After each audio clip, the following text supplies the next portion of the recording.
What's up guys, my name's Joe here and welcome to episode 3 of my MK Dons playthrough on FM16. Now I'm just starting this episode off the back of a 4-0 away win in pre-season. It was quite a satisfying game. I believe the opponent's Aylesbury? I'm not sure, but they're not a team of a very high standard, put it that way. So much so that I can't even remember the name even after just playing them. But that aside, some great performances in that game. Just Ben Reeves especially, as you can see here, got on 9.2. Scored a goal, but he got a few assists as well to accompany it. Really was pulling the strings in the centre of the pitch. So he's impressed in pre-season so far, looking like he might start. Yeah, as you can see here, a lot of 9s, a lot of 8.9 here. Bakayoko had another great game, which is always good to see when your signing pulls off. He's not here. There he is. Chris Eagles as well. Chris Eagles scored after coming on as a sub, so a good game all around, really. In this episode, I'm probably going to play the pre-season games off screen and then come back at the end of them with the results, like I've done at the start of this one. And I'll in between the games, I'll show you if any transfers happen, and hopefully we'll finish it off with the first game of the season, which is Rotherham. Yeah, and by the time, hopefully I'll have signed new players, and hoping for a win. But you'll see that later. Well, hopefully you'll see a win later anyway. So here we have the third signing. Danny Hollers came in for 325k from Brighton. There are some possibilities for puns in that name, but I don't really use the word holler often. Anyway, that was just something noteworthy. Moving on. It came up in the bottom right hand corner here, a little Steam achievement saying it was a record signing, which I mean I struggle to believe if MK Dons never spent more than 325k on a player. I can't really get my head around that. Maybe it's the record signing. I don't know. Either way, that's all it said. Yeah, brought him in from Brighton. He was on a transfer list. This is the first signing. It isn't a free transfer, obviously, after Chris Eagles and Bakayoko both came in on frees. But he is a very solid player. When you look, he's a very good CDM. He's probably going to fill the deep line playmaker role in the formation I'm currently playing. And he's not too old. He's just entering his prime, 27. He's valued at 500k here, so that's more than I bought him for. It's always a plus. Look, he's got some great stats, good penalties as well. It's something you might need to rely on in the Championship to nick a few goals, so that's always helping. Not the best physicals. That's what he's very suited to the deep line playmaker role. Good first touch, passing, technique, good mentals all around. Really lacks a bit in determination, but that's not a huge issue. Very good mentals, decent technicals, especially in the deep line playmaker kind of role. He should do a good job for us. At least that's my hope. Whether he will start, I think he'll start, though Diego Poye has had a great pre-season so far. But you have to consider that he's a loan, and you always don't want to rely too much on loans. So hopefully Danny Holler will make an impact, and it says he's the 4th best here. I'm not so sure. I think these 4 will rotate in and out quite a bit over the course of the season, but it is always good to have backup. Ben Reeves here, he's going to play more of a cam role, yeah. He's had a good pre-season as well, but that's all. I was looking at another signing, a striker from the Eredivisie, if I just look here. However, he decided to join Twente instead, which I can't blame him, but he did look like a good player on the transfer list as well, but I guess I just couldn't pay him enough in wages. But it's fine. I mean, I was looking for a striker. That was most of our money spent, which is kind of ludicrous when you think it was only 300k. But I will probably look for another striker to bring in, whether it's a youngster on a loan or a free transfer, just to get some depth from Maynard and Church and Gallagher. That's 3 strikers. That's okay, but I would like a 4th one just to keep my options open if I ever want to switch to a 2-striker formation, just to have some depth. But anyway, I'm blabbering on. We'll speak about that when it comes to it. One more friendly, I believe, which I'll play off screen as I mentioned previously, and then I'll show you the Rotherham game to round off the episode. So unless any signings happen in between now and then, see you at the end of the Newport Pagnell game.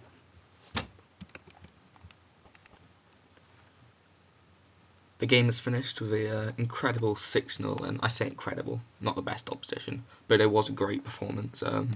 Especially Daniel Powell, as you can see here. Not only did he get 3 goals, he got a hat-trick, he also got an assist. It was an absolute godly performance from him on the right wing, and a few other key performers, as you can see here. Ben Reeves, he's had a great pre-season. I'm really looking forward to seeing what he can do in the Championship. Joe Walsh, solid defender. Danny Holler got a penalty in his debut. Josh Murphy scored a great long distance goal. I think it was meant as a cross and went in, but he certainly didn't mean it, but it looked like a good goal anyway. Yeah, it was a good performance, really. And we're all ready for the start of the season now. In terms of transfers, I did lower the win bonuses to get some extra money in the bank, but basically I saw a left back floating about on the free market, free agents, and obviously I've already got Bakayoko and we've already got Lewington, but I just couldn't resist, so I gave him a contract. I just thought it was too good a deal to pass up, so I'm not sure if I'll accept that or not. If he accepts the contract, I might just let that pass, but it's something I want to add to the game, so he might come in. I'm just looking for extra depth. I'm just trying to be as secure as I can in a championship team, like getting as many players I think at championship level, and then hopefully when the season begins it will mesh and we can all mould our own first team, and then maybe in January we might need to sell a little just to cut the fat of the squad. But there isn't really anyone that looks unnecessary. I'm looking forward to seeing how the team will do. I'm relatively positive, especially after a good pre-season, but there wasn't really many challenging opponents. Anyway, I'll get back at the Rotherham game, and if we do sign any players in between, which we might because we've got many, I'll show you them beforehand.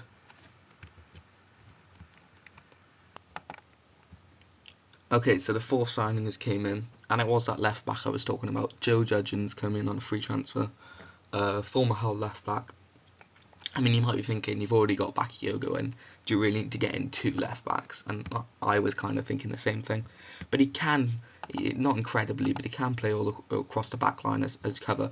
But there is one key attribute here that the reason I just had to get him in. I saw him on the free transfer and I had to get him. Now, I mean, as you can see here, the scouts do rate him highly aside from this, but this is the main reason.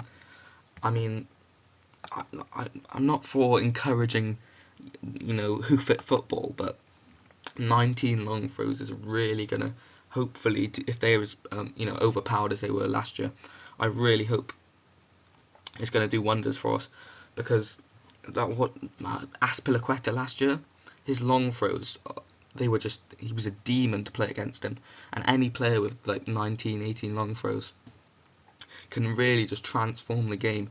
When your team doesn't, you look a bit disjointed, you can't really string any passes together, long throws can come out of nowhere and give you a goal out of seemingly nothing. And I believe, has he got the player preferred move? Possesses long flat throw. There we go. Long flat throw. That's really what I'm excited about, because not only does he have high long throws, he has the long flat bullet throw. I believe that's what it was called last year anyway. It basically means that his throws are even more effective, at least in my experience.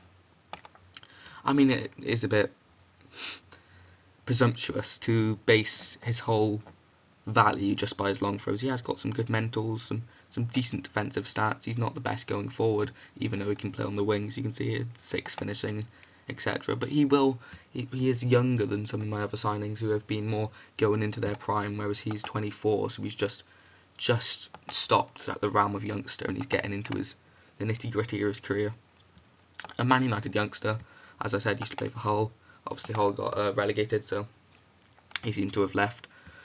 Contract expired, and I picked him up on a free, and hopefully he can make a difference. We are just about a day away from the Rotherham game, so there's unlikely to be another signing between them. So this is probably going to be the last signing of the episode, but see you at the Rotherham game, and I hope that he and the other signings will make an impact and we can get a win. Okay, so we've arrived at the first game of the season, away against Rotherham. And this is a favourable first game, another relegation candidate. Hate to lump us in with relegation candidates before we even played a game, but that is how we're viewed. So it is a winnable game. I mean, It's not a game that we're expected to win, but it is winnable. In terms of the starting team, I'll have a look based on mostly what they did in pre-season. Martin, he's my main keeper. He's got his spot unless I bring anyone else in. Hodgson, he was pretty decent. McFadden and Walsh. Bakayoko, Dudgeon, I don't think he's even getting on the bench, but he's probably not match fit now anyway. Poyet and Cruffers is Holler's on the bench. I'll just put Dudgeon on for Lewington. Powell, not really expecting much out of him, but I think Benavente is injured, and Powell did have a great game last game of pre-season, so he can keep that spot. Ben Reeves had a great pre-season. Josh Murphy, expected a lot from him. And Sam Gallagher, I wonder if Simon Church, that's fine. I'll have Simon Church on the bench and bring him on. Or Nicky Maynard, depending on how I'm feeling. Yeah, I'm currently looking for a striker. There's a few that have caught my eye, a few good deals I think that might be able to make the most of.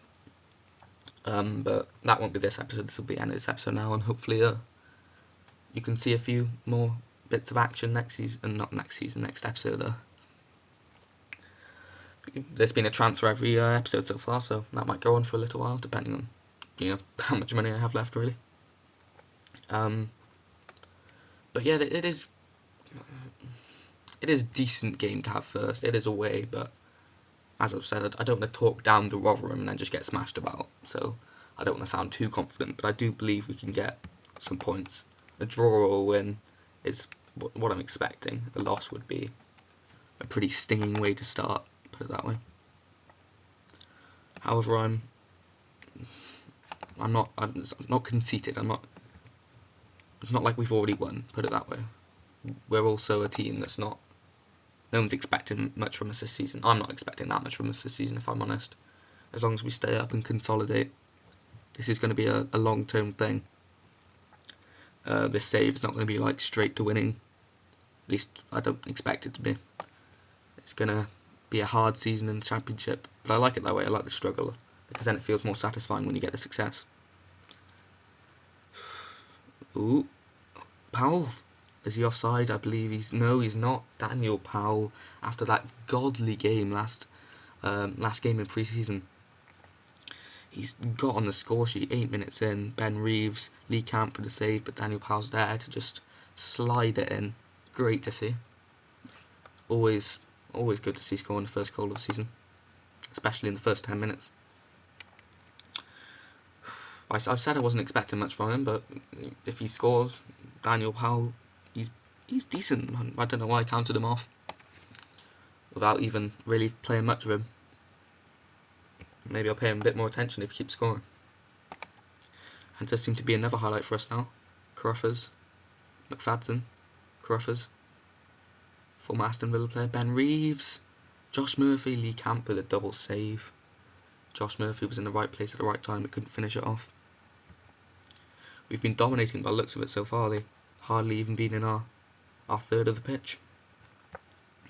Looks as if we're really imposing, controlling the game as my tactics should work.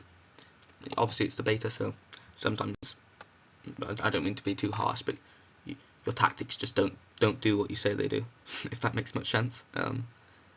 You tell the team to do one thing and they do the complete opposite, but it is looking how I hoped it would. We're camped in their half, did really quite a high line, and so far it's been successful. It's only 1 goal lead, so that's not too comforting, but it is a lead, and a win's a win no matter the score. So as long as we keep this up, then I'll be very positive about our start to the season. In terms of substitutions, Sam Gallagher's is aggravated his previous injury. I knew there was a bit of a reason why I shouldn't be starting him.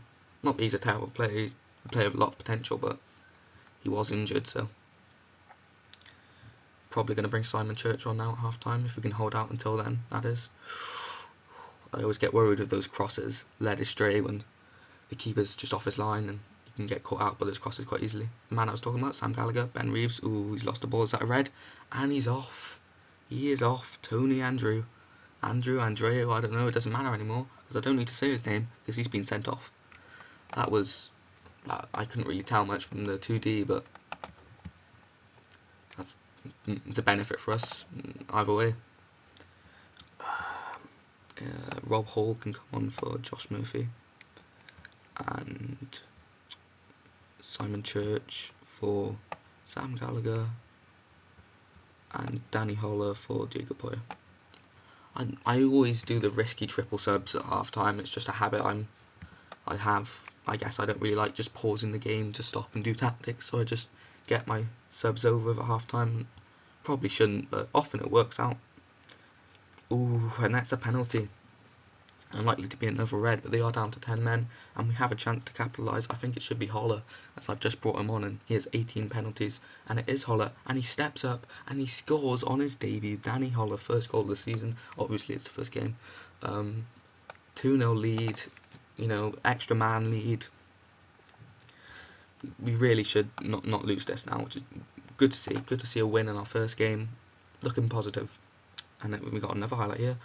Ooh, no, a moment in our end. It's dodgeball or pinball, not dodgeball, pinball in the box. Oh, it'd be dodgeball. What am I saying?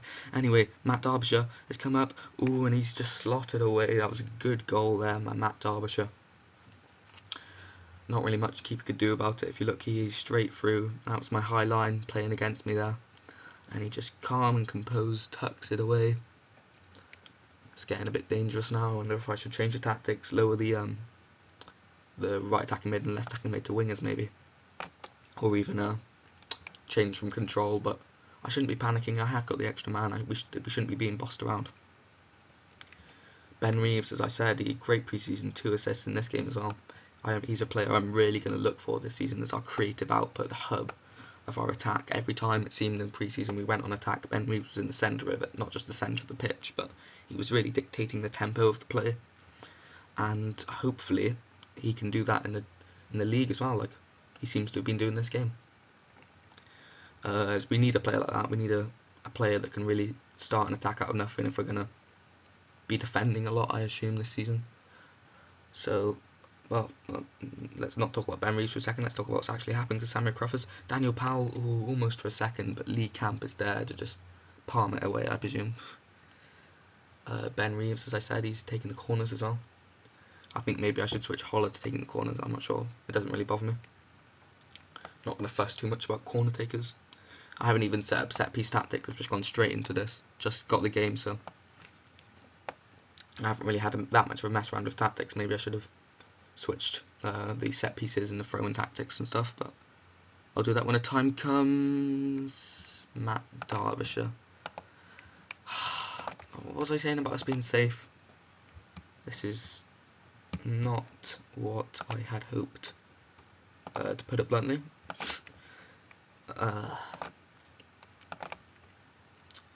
This is going to be a risky move, to put it lightly.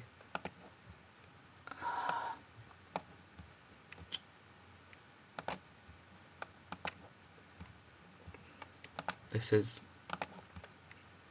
overload. Everyone's moving forward. Hopefully we can just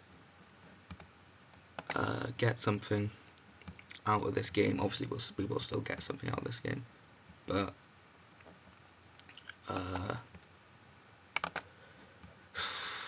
what am I saying? There we go. High tempo, really. Hopefully we can get just another highlight, just another chance. That's all I'm asking for. Matt Derbyshire switched this whole game around. We were sitting comfortably, sitting pretty at 2-0. But then that's always going to happen to you in this championship. It's such a competitive division where if before you watch out and you've already lost your lead, it's what I love about it. It's a great. You never know who's going to win, and I thought we were going to win, and we still might, because there is another highlight here.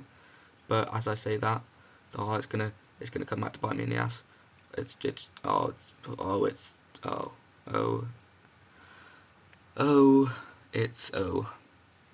high flying, and then we weren't.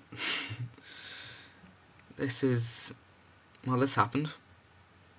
You know what's great? First games, of the season where you lose a 2-goal lead. That's really what I love about. I don't know. That was a failed attempt at sarcasm, but I'm just a bit frustrated is all. Well, that happened. Not really much more to say about it, other than hopefully I can improve on that and develop in the next episode. There's a few signings on the horizon, so hopefully we can really get a different result next time, put it that way. If you want to see if I can get a result, then come back next episode and hopefully we will actually sustain a lead and not concede 3 goals against 10 men. Anyway, thanks for watching.